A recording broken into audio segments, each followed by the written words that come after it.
Oui, Philippe Kouon, de la Côte d'Ivoire, Afrique Presse. Le G20 vient de débattre du partenariat avec l'Afrique.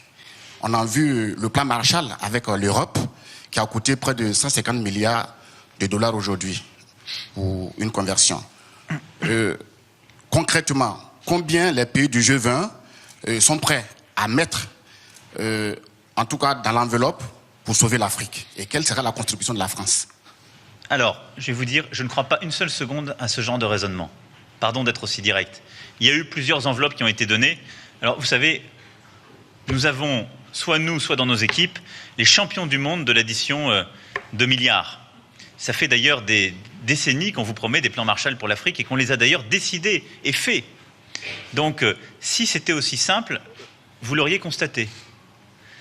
Le plan Marshall, c'était un plan de reconstruction matérielle dans des pays qui avaient leurs équilibres, leurs frontières, leur stabilité.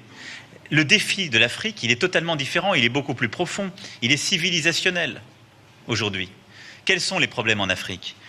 Les États faillis, les transitions démocratiques complexes, la transition démographique qui est, je l'ai rappelé ce matin, l'un des défis essentiels de l'Afrique.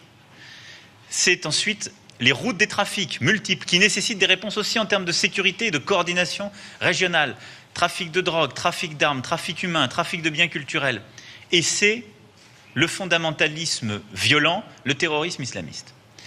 Tout ça aujourd'hui mélangé crée les difficultés de l'Afrique, en même temps que nous avons des pays qui réussissent formidablement, un taux de croissance extraordinaire qui fait dire à certains que l'Afrique est une terre d'opportunités.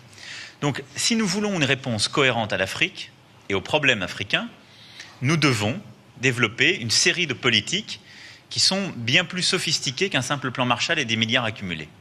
Partout où le secteur privé peut s'impliquer, il doit s'impliquer, nous devons l'orienter. C'est ce que nous sommes agréés avec la Banque mondiale.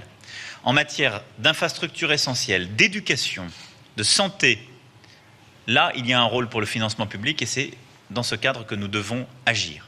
C'est notre responsabilité. En matière de sécurité, nous devons agir en lien avec les organisations régionales africaines.